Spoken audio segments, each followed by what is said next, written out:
Sherry? Yes. Hi, Nicole. How are you? Great, how are you? I'm doing pretty well, thank you. Let's get this party started. I understand you're working on a special rebuilding project right now. Can you tell me about it? Yes, yeah, we're in Staten Island today, and we are working. This is one of the most hard hit areas from Hurricane Sandy 3 years ago, and we're coming up on the anniversary of that. So we're kicking off this really great community grant project with Burns-O-Matic, and this is where we're going to get started. We're in a really cool space called Maker Space, and I'm looking around, and this place is just unreal. There's stuff you can do. There's big torches, there's drill presses, there's sewing machines. I mean, all sorts of stuff about giving back to your community and getting involved. So we're going to do a couple projects here to kick off this Find Your Fire community grant program, where you have till December 7th to submit a project to us, because people are always saying, hey, we'd love to do this in our community, we just don't have the money to do it. We have 100 volunteers, but we need some cash. And Burns-O-Matic is giving people the cash. They're giving a lot of cash. Over $30,000 in grants are going to go to communities across America. Awesome. Now, you're obviously really passionate about rebuilding broken and distressed communities. What are the roots of that passion?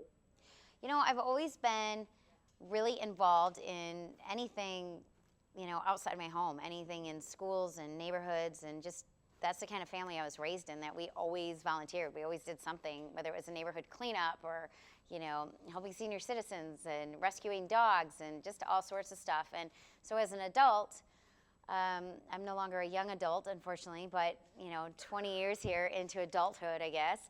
I see a need for people to get out there and be active everywhere, all day long. Yeah.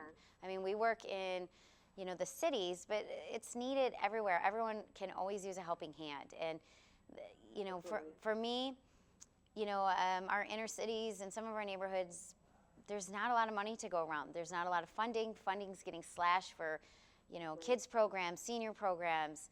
And this is a great opportunity for me. When it came across, it was like, yes, finally. Perfect. Because there's only so far you can stretch a dollar, and this time you get $10,000. And I, for one, know that can go a really long way. That's pretty cool. Now, I was reading your bio. It describes you as a master salvage picker. How did you get into that? Did that just go back to your roots? My grandparents owned a garbage business. So if you grow up in a garbage business, you learn that people throw good stuff away every single day. And, my gramps would always, people have it out of the trash. We put it in one side of the truck, goes back to refurbish, and the other side of the truck was stuff that couldn't be reused. And that's still how I live my life every single day. Whatever can be reused, repurposed, it's done. I mean, I really do not waste anything. The shoes I'm wearing right now probably could be thrown away on any good day by any other person, but they're still being worn. So, no, it's really important. And the thing is, too, is that a lot of times people think, well, we don't have enough money to get this project done. And I walk in and I'm like, you don't need new stuff. You don't need new flooring. You don't need this. We can rehab this, and you still have it. Save your money for the things that we need it for.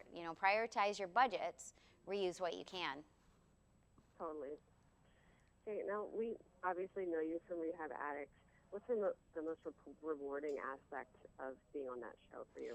I'm not on the show, I am the show, which I think a lot of people don't understand sometimes if they haven't been watching for years, but I'm actually the executive producer, and we shoot it real. What you see is real. I don't have, a makeup artist. I'm not doing that. I jump out of bed, I throw on my work boots, probably the same black shorts I've been wearing for 10 years, and a pair of jeans and a jean shirt, and I go to work. And the thing for me is that in the 8 seasons we've been on TV, I've seen preservation spike. People now are getting excited and realizing we can save that. We don't have to demo.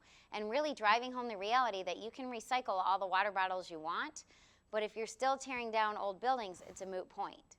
You might as well not even do it.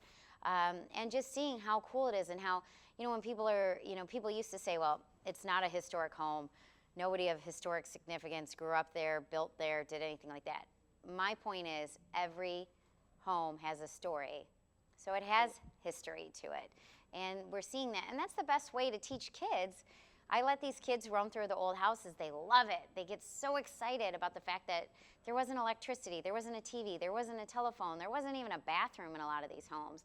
And just seeing the way, teaching hands-on is the best way to get kids to appreciate and really learn, and then they want to get involved. And right now, when we do an open house, and people come through our projects, 7-year-olds, 8-year-olds, 9-year-olds saying, I want to do this when I get older. Or they'll say to their parents, why are we buying that new? We can just redo it. I mean, that's the most exciting, rewarding part of all this.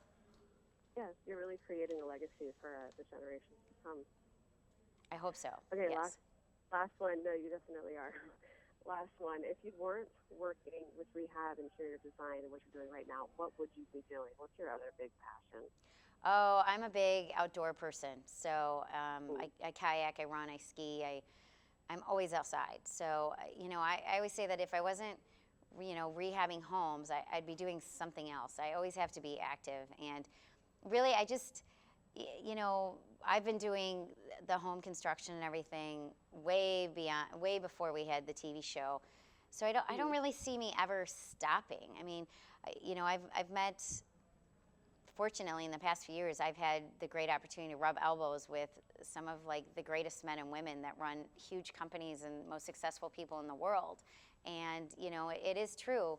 If you do what you love every single day, it's never work. I don't ever see myself retiring or quitting what I'm doing. I mean, my whole purpose every day is to give back and to be involved. And that's not a job. That's a very lucky opportunity for me to be able to get to do what I love to do. Yes, it's life. Yes.